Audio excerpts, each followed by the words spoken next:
tapi itu aja aku udah nggak nyaman, ngerasa banget nggak nyaman sama diri aku, nggak nyaman banget sama bentuk badan aku.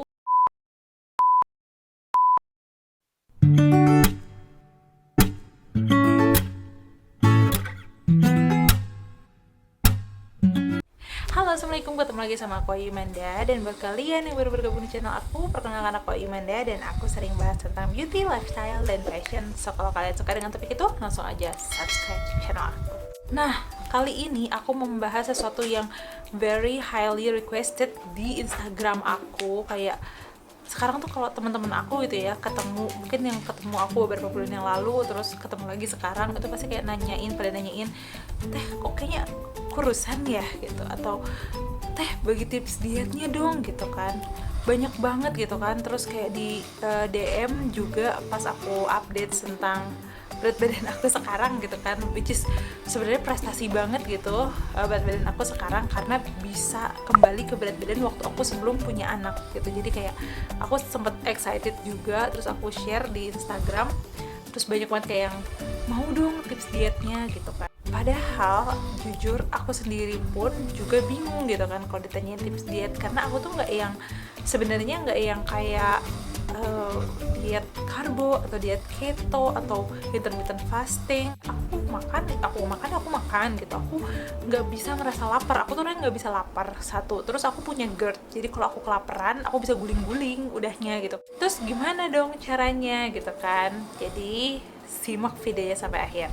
Sebelum kita mulai videonya, aku mau bilang kalau videonya mungkin agak panjang karena aku kayak mau ngejelasin bener-bener dari awal gimana aku ngerubah pola makan sebenarnya.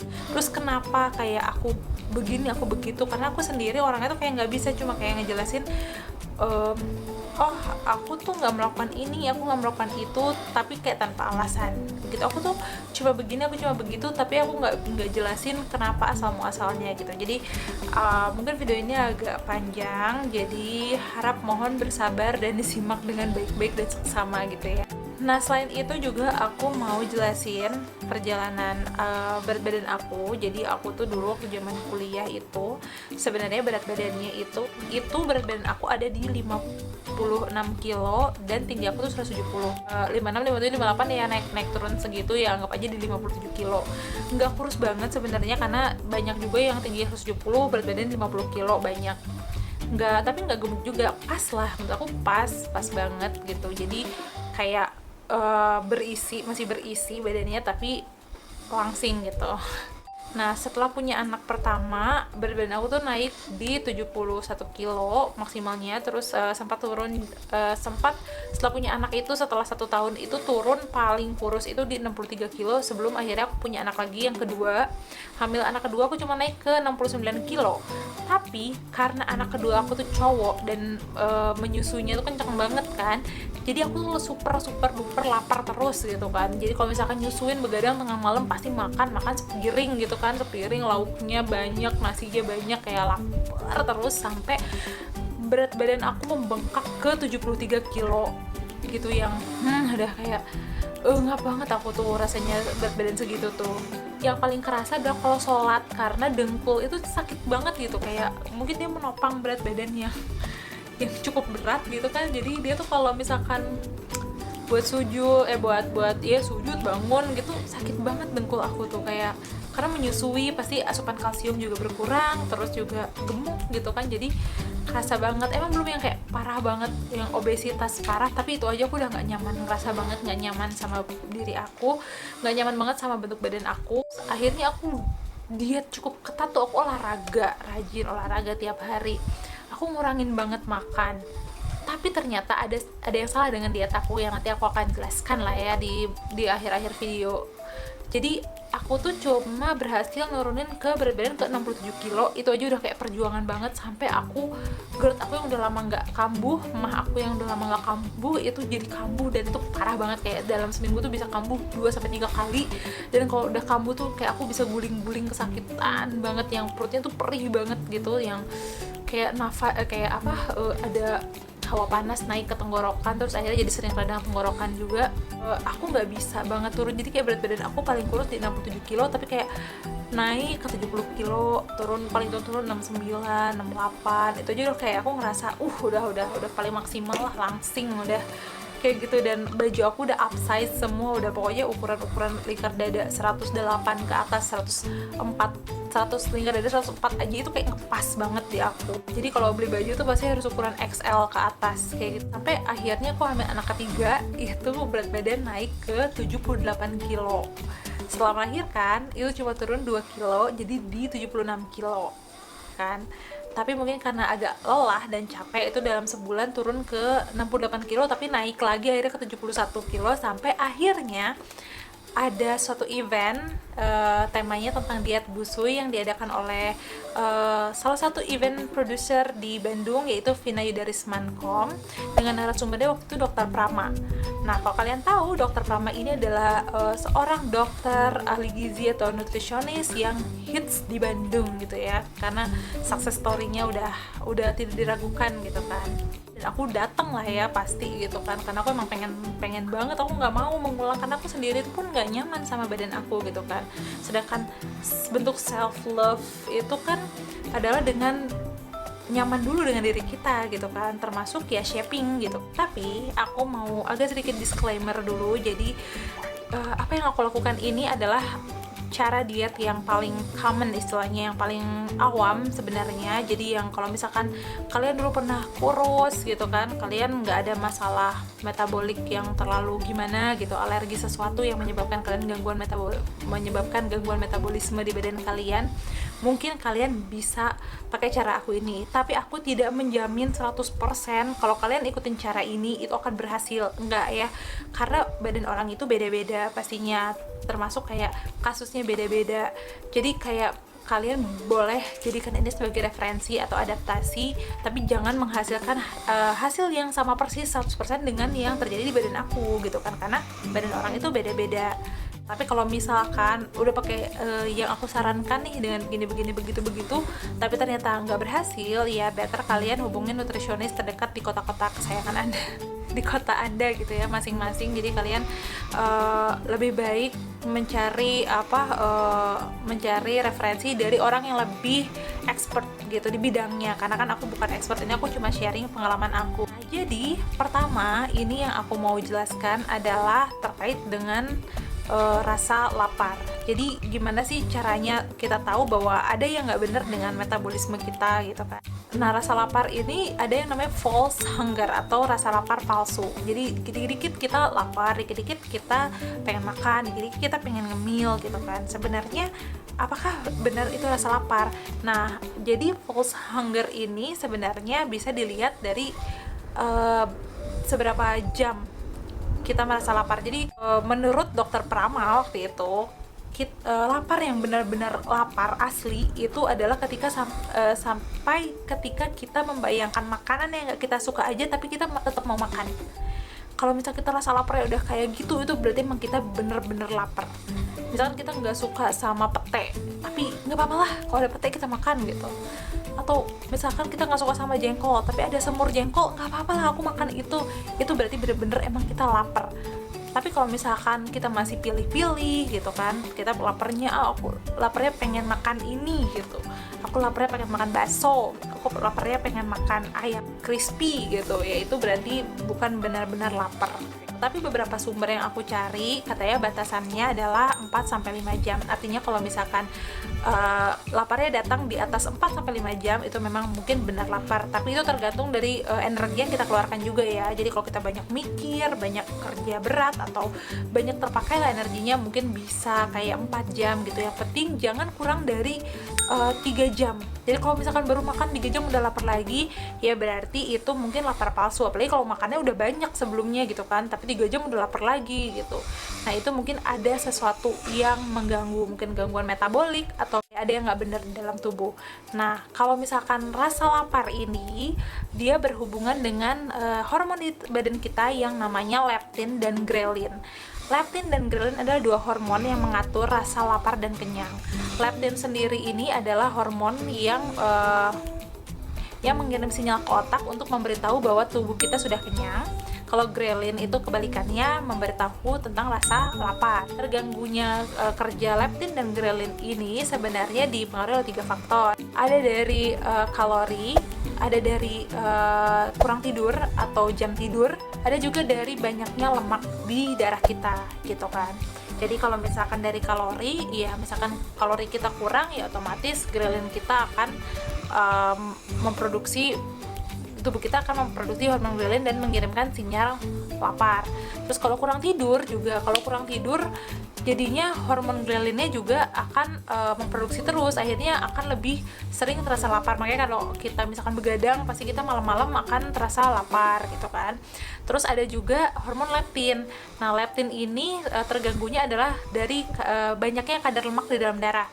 Jadi sebenarnya gini, leptin ini kan rasa kenyang ya, mengirimkan rasa kenyang. Jadi leptin ini dikeluarkan ketika tubuh membaca bahwa sudah cukup banyak lemak di badan kita. Terus leptin diproduksi dan dikirim sinyal ke otak bahwa oh, lemaknya sudah cukup, berarti dia sudah kenyang. Nah, masalahnya kalau terlalu banyak kadar lemak di dalam tubuh kita, akhirnya leptin itu kan diproduksi terus gitu kan. Nah, si otak ini membaca justru kok leptinnya diproduksi terus, akhirnya terjadi yang namanya leptin resisten. Nah, si otaknya jadi resisten nih sama leptin. Kamu nggak mungkin kenyang. Masa kenyang mulu gitu kan? Masa kamu nggak lapar-lapar? Akhirnya jadi bias di situ, akhirnya jadi nggak benar, akhirnya otak membacanya nggak benar, akhirnya timbul rasa lapar terus gitu. Selain itu, kalau di busui, false hunger bisa juga datang dari produksi hormon prolaktin. Pastinya hormon prolaktin ini hormon yang memproduksi ASI, dimana hormon prolaktin ini juga memberikan rasa lapar juga. Terus berangkat dari situ, aku merasa kayak oh, mungkin kadar lemak di badan aku udah banyak nih. Karena kenapa? Karena aku tidak pernah merasa kenyang. Jadi kalau aku makan, aku tuh gak pernah bener-bener ngerasa kenyang. Tapi tiba-tiba perut aku tuh kayak kepenuhan, begah, tahu-tahu kayak dada sesak gitu aja. Aku gak pernah bener-bener kayak ngerasa yang kekenyangan, udah sampai enak makan gitu. Aku gak pernah ngerasa kayak gitu. Nah, aku baru kepikiran gitu kayak oh iya ya, aku tuh merasa emang aku sekarang apa karena mah ya, aku kan mikirnya gitu kan, apa karena aku mah jadi aku kayak nggak pernah ngerasa kenyang perutnya gitu. Aku cuma tiba-tiba kayak makan tiba-tiba kayak perut aku kok nggak enak gitu loh, kayak begah gitu kayak gitu. Nah, aku pertama ngerasa oh ini ada yang salah nih dengan metabolisme aku di situ. Nah, itu terkait dengan false hunger dan leptin dan ghrelin. Nah, selanjutnya yang aku bahas adalah dijelaskan juga bahwa kebutuhan yang ada di piring kita itu, kalau kita dulu kenal dengan 4 sehat 5 sempurna, sebenarnya lebih tepatnya adalah yang harus ada di piring kita adalah sayuran, protein ada protein hewani, ada protein nabati, pastinya kalian udah tahu juga. Terus ada buah-buahan, ada fruits, dan ada grains, ada dairy products, susu yang gitu-gitu lah ya, susu dan turunannya. Terus yang terakhir ini bukan karbo sebenarnya, tapi ada grains. Grains itu apa sih? Grains ini adalah biji, artinya adalah biji-bijian atau padi-padian gitu. Makanya kita makannya nasi gitu kan. Nah, biji-bijian atau bisa didapat dari kacang-kacangan juga. Makanya kenapa kalau ada yang bilang kalau buncis itu karbohidrat gitu, karena dia masuk dalam jenis kacang-kacangan. Nah, di sini grains itu ada yang aku highlight. Grains itu punya 2 jenis, yaitu yang pertama adalah refined grains dan ada whole grains. Apa sih itu? Jadi whole grains adalah biji-bijian yang bentuknya masih whole, masih utuh gitu kan. Apa aja isinya? Isinya adalah yang pertama bagian kulitnya atau bran namanya. Nah, di bagian bran ini itu ada yang namanya antioksidan, ada vitamin B, ada mineral juga, dan ada serat. Ada kayak serat. Nah, bagian kedua adalah bagian germ. Bagian germ ini adalah bagian kayak si benihnya. Jadi kalau dalam biji itu kan ada yang menjadi benihnya itu kan. Nah, ini bagian germ ini mengandung protein, vitamin B juga, mineral, dan healthy fats. Jadi dia mengandung healthy fats yang healthy fats ini mengandung banyak energi pastinya. Terus biasanya bisa melarutkan lemak-lemak jahat atau lemak trans yang ada dalam tubuh ya. Terus yang ketiga adalah endosperm. Bagian endosperm ini adalah bagian yang menyimpan cadangan makanan untuk si bagian germ itu gitu kan. Jadi si benih ini kan butuh kayak cadangan makanan untuk dia membentuk akar ya kan, untuk dia membentuk tunas. Nah ini adalah bagian endosperm. Di bagian endosperm ini dia ada yang namanya karbohidrat. Terus dia juga hanya memiliki sedikit mineral dan vitamin. Jadi dia tidak terlalu mengandung banyak mineral dan vitamin. Nah di grains tadi ada juga yang jenisnya refined grains kan. Refined grains ini apa? Refined grains itu ya grains yang sudah diolah, jadi dia tidak utuh lagi gitu, hanya menyisakan beberapa bagian. Biasanya yang tersisa adalah bagian endospermnya aja, jadi dia hanya tersisa bagian karbohidratnya aja kayak gitu, dan dia tidak terlalu mengandung banyak vitamin dan mineral kayak gitu. Nah, kalau whole grains ini ada di mana sih? Whole grains ini ada di gandum, terus ada di beras merah. Nah, kalau di padi-padian, yang bagus itu adalah beras merah. Itu yang paling bagus. Kalau kita rasain kan emang beras merah kayak rasanya kayak masih ada gabahnya gitu kan ya, masih ada kayak bagian kulitnya. Nah, yang itu justru yang bagus kayak gitu. Terus atau gandum dan turunannya, kayak tepung gandum, kayak roti gandum gitu kan. Itu salah satu jenis whole grain. Nah, whole grains ini apa sih manfaatnya? Manfaatnya adalah kayak tadi aku bilang, bagian bran itu kan mengandung fiber, mengandung banyak serat, satu. Terus kedua, karena serat jadi dia melancarkan pencernaan. Terus ketiga, dia juga mengurangi kadar kolesterol, karena tadi di bagian germnya dia mengandung healthy fats ya kan. Jadi dia bisa mengurangi atau melarutkan lemak-lemak jahat yang ada dalam tubuh. Nah, otomatis dia juga membantu mengontrol berat badan. Makanya bagus banget kalau kita ganti nasi kita dengan oatmeal gitu kan, atau dengan nasi merah sebenarnya. Nah, kalau refined grains itu ada di mana? Ya ada di beras putih. Jadi beras putih itu kan beras yang memang sudah diolah ya, udah digiling gitu, udah dihilangkan bagian luarnya, bagian kulitnya, dan bagian germnya juga. Dan selanjutnya adalah tepung terigu. Nah, tepung terigu itu juga termasuk bagian dari refined grains karena dia udah diolah, udah digiling, udah dihancurin banyak bagiannya, dan diambil bagian tepungnya aja gitu kan.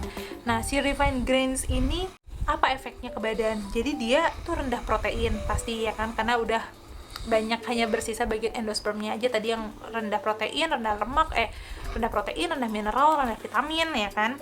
Dan dia karena tinggi, dia tuh mengandung starchy karbohidrat atau karbohidrat yang sifatnya tepung, jadi dia tinggi kalorinya gitu.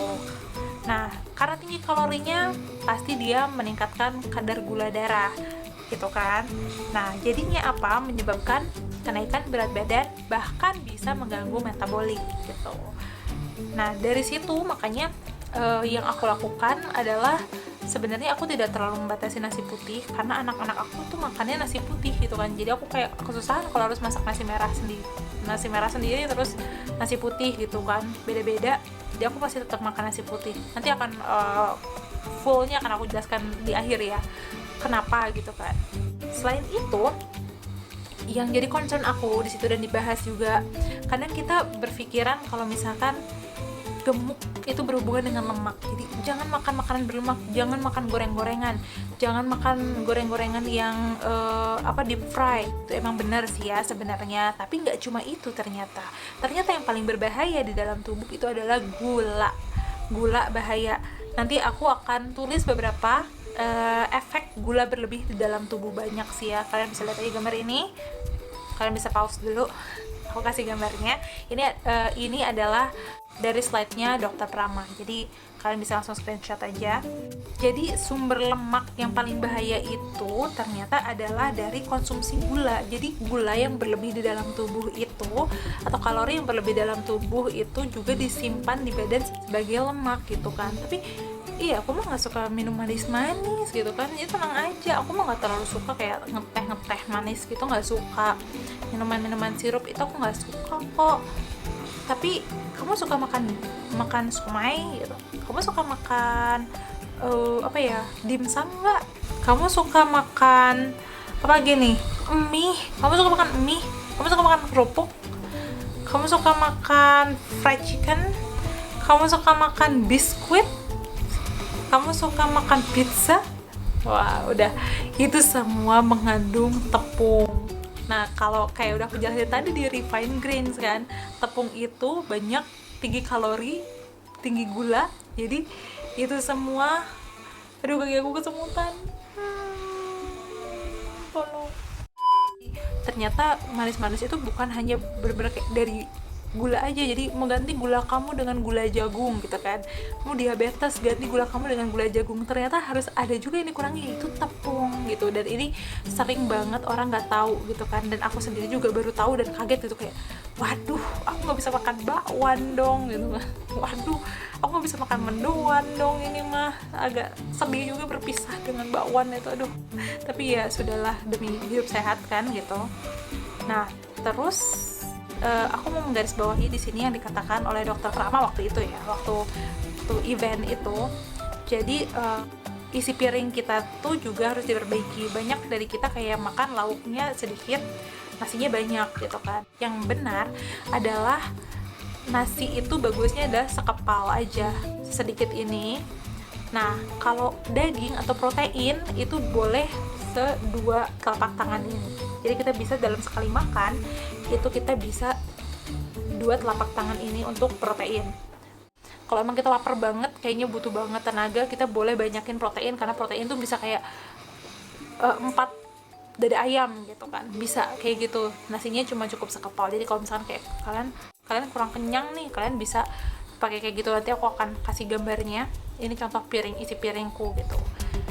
Nah lalu apa sih yang aku lakukan gitu kan, sampai aku nggak merasa kayak diet, tapi tiba-tiba berat badan aku tuh turun. Emang nggak kayak turunnya gitu, nggak kayak yang langsung drastis seminggu 5 kilo atau sebulan 10 kilo, kok blur nggak yang drastis sebulan 10 kilo gitu, enggak, tapi kayak perlahan-lahan, kayak seminggu setengah kilo, atau dalam sebulan tuh cuma turun 1 kilo gitu. Tapi hasil yang aku dapat permanen dan aku tidak tersiksa gitu. Jadi nggak ada kayak rebound effect, nggak yang kayak kita nggak makan tak turun 2 kilo, begitu kita makan langsung naik 5 kilo gitu, kayak gitu gitu kan. Bener-bener ya emang udah jadi lifestyle juga pada akhirnya. Jadi ya turun perlahan-lahan, dan dia nggak jadi kayak tarik ulur kayak yoyo gitu, naik turun gitu. Jadi yang aku lakukan pertama adalah aku menyadari bahwa diriku ada gangguan metabolisme dari false hunger yang aku rasain tadi. Aku nggak pernah ngerasa kenyang, bener-bener kenyang gitu, bener-bener kayak literally kekenyangan gitu, kayak makan 2 piring terus perut kayak udah kenyang gitu. Aku nggak pernah merasa gitu. Aku berhenti makan emang kayak udah karena ngerasa oh udah cukup gitu. Aku nggak bener-bener kayak kenyang yang kayak pengen muntah. Pernah kan kalian saking kekenyangan tuh pengen muntah gitu? Aku nggak pernah ngerasa itu. Terus dan aku punya GERD yang amat sangat parah. Jadi itu tuh kambuh bisa kayak seminggu 3 kali, atau bahkan hampir kayak 2 hari sekali. Itu aku bisa kayak sesak banget ke dada gitu. Itu aku sering banget. Terus aku juga sering anemia. Itu aku udah ngerasa sih kayak ini pasti ada yang nggak bener sama badan aku sampai ketergantungan multivitamin penambah darah gitu. Aku setiap hari itu harus minum multivitamin penambah darah, kalau enggak aku bakal pucet dan lemes banget gitu. Pokoknya aku kayak ketergantungan obat-obatan kayak gitu, obat mah juga udah kayak nggak sehat banget lah, parah nggak sehat banget. Aku udah kayak ngerasa hidup aku tidak benar gitu kan karena itu gitu. Nah jadi aku udah menyadari nih bahwa diri aku nih ada kayak gangguan metabolisme dan gak benar gitu. Hal pertama yang aku betulin adalah terkait tadi sebenarnya refined grains dan whole grain sebenarnya. Jadi aku membatasi nasi putih karena aku nggak bisa masak nasi merah di rumah karena anak-anak itu sukanya nasi putih. Aku pernah masakin nasi merah, mereka pada protes semua ya, tolong gitu. Jadi aku akhirnya yang mengalah, aku ikut makan nasi putih, tapi emang kayak cuma sekepal aja bener. Dan sehari aku cuma makan 2 piring nasi putihnya gitu. Nasi putihnya cuma 2 kali, cuma di pagi. Iya nggak pagi banget sih ya, kayak makan pagi dan makan sore, cuma 2 itu aja. Sisanya blur sih, sebel. Nah sisanya aku banyak makan apa, karena aku waktu itu lagi menyusui gitu. Nah ini juga banyak yang mindset yang salah, karena menyusui itu harus makan 2 kali lipat gitu. Padahal menyusui itu hanya butuh tambahan 400 kalori aja, which is 400 kalori itu kayak makan makan satu piring aja gitu, udah cukup gitu kan. Kadang rasa laparnya bikin kita makan lebih dari yang kita butuhkan gitu kan. Kadang tambahan kalorinya bisa lebih banyak gitu kan. Nah, kayak gitu. Jadi aku sekarang akhirnya setiap lapar aku membanyakin makan proteinnya kan, karena tadi dokter pernah bilang nggak masalah makan proteinnya, mau dua telapak tangan itu nggak apa-apa sekali makan gitu ya. Dan aku banyakin sayur pasti. Jadi aku kayak misalkan lapar, misalkan aku lagi menyusui kan, aku makan daun katuk, sayur katuk gitu, ya udah aku sayur katuk aja sepanci aku habisin, ya udah sepanci aku habisin tanpa nasi gitu kan. Ayam pakai protein nggak masalah, pakai ayam atau pakai tempe atau pakai tahu buat rasa-rasa lah ya gitu kan. Makan sayur, atau aku makan sayur papaya gitu buat ASI kan. Jadi makan sayur papaya, ya udah sayur papaya satu tempat aku makan aja tanpa nasi gitu. Tapi aku tetap makan nasi putihnya ya aku makan di 2 kali atau 1 kali kadang kayak gitu. Tapi aku tetap mengusahakan untuk diri aku kenyang gitu, aku nggak kelaparan, karena aku nggak bisa lapar, nggak kuat lapar gitu. Atau kalau emang udah lapar banget tapi aku udah kayak makan banyak, udah aku makan buah-buahan. Dan dulu aku makan sih buah-buahan tapi kayak nggak sesering itu, dan sekarang jadinya lebih sering nyetok buah-buahan. Dan buah-buahan tuh kan sebenarnya ada yang katanya kalau diet nggak boleh makan pisang, atau diet nggak boleh makan alpukat atau apa. Aku nggak ada pantangan, aku makan aja apa aja, buah apa aja yang ada. Katanya nggak boleh mangga karena mangga gulanya tinggi gitu kan, tapi aku nggak peduli, kayak aku makan aja buah, yang penting nggak makanan yang nggak sehat gitu kayak. Jadi sebelumnya itu dulu waktu aku belum mengerti tentang ini, aku kalau misalkan lapar aku selalu kayak sedia biskuit supermarket, karena kan katanya gitu ya, kalau misalkan kamu punya mah itu jangan nggak ngemil, harus banyak ngemil, harus kayak banyak makan biskuit regal gitu kan, harus sedia biskuit regal, harus sedia roti tawar gitu. Padahal itu semua tidak sehat dan yang menimbulkan gangguan metabolik tersebut gitu kan. Jadi itu udah aku hindari, aku bener-bener kayak ngebatasin banget makanan bertepung, terutama kayak biskuit supermarket, snack supermarket aku udah nggak nyetok sama sekali. Kerupuk aku nggak juga, terus roti tawar. Jadi kalau misalkan dulu pagi biar nggak makan nasi aku makan roti tawar aja, salah pemirsa, roti tawar itu tinggi kalori dan tidak ada gizinya kayak gitu. Jadi kalau kita makan roti tawar buat sarapan itu ya kurang betul gitu ya, karena dia tidak akan memberi kita energi apa-apa, cuma tinggi kalori aja gitu. Kenyangnya pun kenyang sementara aja kayak gitu, nggak benar-benar memberikan nutrisi yang sehat buat kita kayak gitu. Nah itu benar-benar aku batasin banget. Waktu itu dari berat 70 kilo sampai berat 65 kilo lah, tapi aku karena kesini-sini udah kayak mindset gitu ya, setiap kayak suami aku bawain somai gitu kayak tepung, udahlah aku nyicip segigit aja kayak gitu. Aku nggak terlalu memantang sebenarnya, aku kayak udah masih memanjakan diri aku ya, aku masih makan sedikit gitu kan, karena aku nggak mau kayak yang terlalu drastis juga ke diri aku gitu. Jadinya nanti kalau misalkan badan akunya jadi manja gitu, kalau misalkan dikasih makanan gitu sedikit langsung jadi resisten gitu. Jadi aku nggak mau kayak gitu juga, jadi tetap makan, cuma aku membatasi aja jumlahnya, nggak terlalu banyak kayak gitu. Terus manis-manis, aku dulu suka teh manis, sekarang udah enggak. Jadi kayak setiap hari tuh aku bikin kayak teko buat kayak buat santai-santai aja ngeteh manis sih ya. Sebenarnya kalau tehnya tawar ya nggak masalah sih, teh manis aku kayak gitu tuh kayak udah stop. Aku dulu suka beli minuman coklat gitu atau sirup sekedar kayak buat manjain diri aja gitu kan, me time sendiri gitu. Itu udah enggak, aku ganti dengan banyak minum air putih pastinya. Sampai waktu itu berat badan aku ya turun dikit-dikit gitu loh, kayak fokus turun dikit-dikit gitu loh, kayak sebulan 1 kilo gitu kan lumayan ya, kayak ditabung lama-lama sedikit demi sedikit, lama-lama menjadi bukit gitu kan.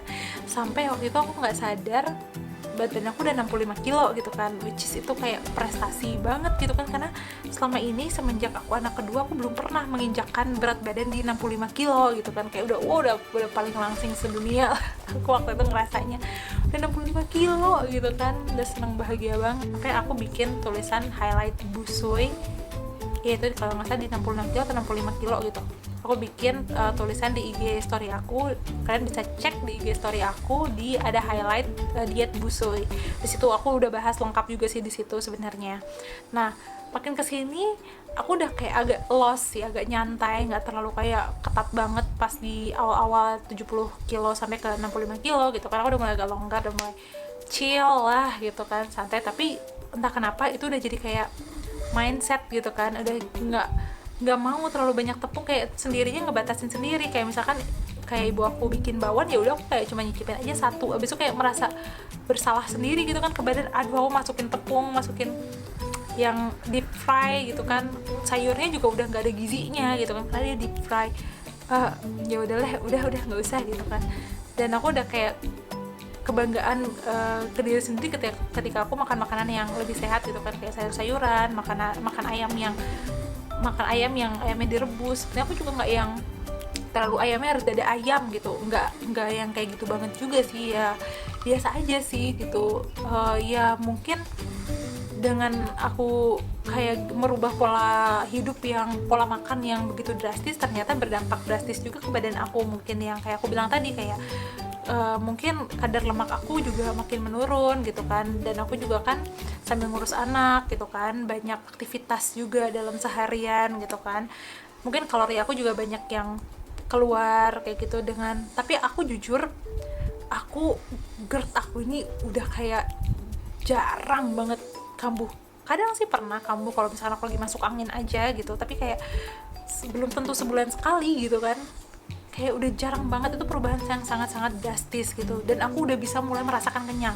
Jadi kayak aku misalkan makan sepiring aja udah kayak kerasa kenyang gitu perutnya, udah kenyang kayak gitu. Dan aku nggak GERD, dan aku nggak pernah ketergantungan lagi sama obat suplemen penambah darah. Jadi aku bisa bilang kalau aku nggak anemia lagi gitu, kayak waktu itu gitu. Jadi aku kayak ngerasa perubahan yang drastis. Aku juga tanpa suplemen anemia kayak gitu, aku nggak yang lemes. Kan dulu kalau misalkan aku nggak minum suplemen penambah darah gitu, aku kayak lemes, yang ngantuk terus, yang bener-bener muka pucat, nggak bisa aktivitas apa-apa, nggak kuat bangun dari tempat tidur tuh. Aku pernah gitu, terus sering vertigo. Sekarang udah enggak, alhamdulillah gitu. Dulu sering banget aku vertigo, dan emang kan sempat nanya-nanya di Instagram gitu ya, sharing kenapa sih vertigo itu, apa kurang darah, apa darah rendah. Ya emang beberapa teman ada yang bilang itu metabolismenya yang ada yang salah berarti, karena asupan gizi itu nggak benar-benar masuk ke badan kita. Dan aku langsung kayak kepikiran banget, oh iya bener kayak gitu kan. Karena sekarang alhamdulillah ya, mudah-mudahan jangan ada lagi gitu ya. Nah kayak gitu sih yang aku lakukan, emang bener-bener pure kayak gitu aja gitu. Bener-bener aku nggak yang olahraga banget gitu ya, olahraga saka inget aku aja gitu. Kalau kita pengen olahraga, aku nggak ada kayak intermittent fasting yang sekarang lagi booming gitu ya, atau diet keto atau diet apapun gitu. Aku nggak ada kayak gitu. Aku cuma memperhatikan itu aja. Yang drastis banget aku kurangin ada gula dari, entah gula dari tepung atau gula dari gula putih sendiri. Itu yang drastis banget. Terus aku lebih banyakin sayuran. Kalau makan lebih banyakin sayuran, lebih banyakin kayak proteinnya. Terus nggak terlalu sering goreng-gorengan. Tapi aku masih sih makan goreng-gorengan, tapi aku nggak terlalu sering goreng-gorengan. Ya kayak gitu aja sih. Aku maksudnya gini ya, sebenarnya ya itu yang aku lakukan. Aku juga makanya setiap ditanya tips dietnya apa gitu kan, aku juga bingung sebenarnya, karena aku nggak diet jujur. Ya mungkin aku sempet dengar soal diet kenyangnya Dewi Huges, tapi ya emang aku jadi sedikit mengadaptasi gitu. Kalau lapar makan buah yang banyak gitu, kalau lapar makan sayur yang banyak, yang dibanyakin. Jadi aku sedikit mengadaptasi cara itu gitu, tapi diimbangi juga dengan pengetahuan yang mind blown gitu bagi aku, yang kayak ternyata gitu kan. Kayak soal tepung, kayak soal grains tadi, itu aku jujur aku baru tahu ya. Mungkin kalau kalian udah lebih tahu, maafkan, mungkin aku rada kudet gitu kan, karena itu satu hal yang baru bagi aku, yang baru ternyata kayak gitu. Nah ya gitu aja sih. kayak gitu aja. Semoga bisa membantu teman-teman, tapi ya seperti yang aku sampaikan di awal tadi, kalian belum tentu dengan cara aku ini bisa mendapatkan hasil yang sama persis dengan yang aku dapatkan. Dan kunci dari yang aku lakukan adalah sabar. Nggak bisa kayak dalam sebulan turun 10 kilo, dalam seminggu turun 10 kilo, wow amazing gitu kan. Aku nggak melakukan cara itu, tapi aku lebih kayak memperbaiki metabolisme aku, memperbaiki segala apapun yang nggak sehat di diri aku, jadi dia nanti badannya menyesuaikan sendiri, kayak gitu ya. Semoga kalian paham dengan maksud aku ya. Jadi kalau misalkan kalian ternyata adaptasi cara aku, tapi di aku mah nggak berhasil tuh kak, di aku mah nggak berhasil tuh teh, ya mungkin ada sesuatu alergi yang menimbulkan gangguan metabolisme di tubuh kalian yang kita orang awam itu nggak tahu gitu. Jadi better kalian hubungi nutrisionis atau expert yang lebih paham soal itu, yang ada tes-tesnya gitu kan ya, pokoknya gitu deh, kayak gitu. Tapi kalau kalian orang Bandung, kalian bisa main ke dokter Prama. Sekarang berat badan aku udah ada di 58 kilo, which is sudah kayak sekitar beda sekilo lagi sama zaman aku belum punya anak kan gitu. Ya anggap aja dulu juga 58 kilo gitu kan, udah lumayan. Tapi sekarang jadinya kayak, bisa nggak ya 55 kilo? Dasar manusia tidak pernah puas Anda. Ya begitulah. Jadi semoga tips aku membantu buat yang bertanya-tanya gimana tips dietnya, ya aku seperti itu. Mohon maaf kalau mungkin kurang terpuaskan, tapi emang aku nggak ada cara-cara macam-macam, memang aku pure merubah pola makan aja, dan alhamdulillah itu masih berfungsi di aku. Jadi ya begitulah. Terima kasih yang udah nonton aku cus panjang lebar. Semoga bisa bermanfaat buat teman-teman, dan like videonya kalau kalian suka. Jangan lupa subscribe juga channel aku. Jangan lupa juga buat nyalain loncengnya supaya kalian tahu video terbaru dari aku. Jangan lupa juga buat follow IG aku di @ayuimanda. Sampai ketemu di video selanjutnya. Dadah.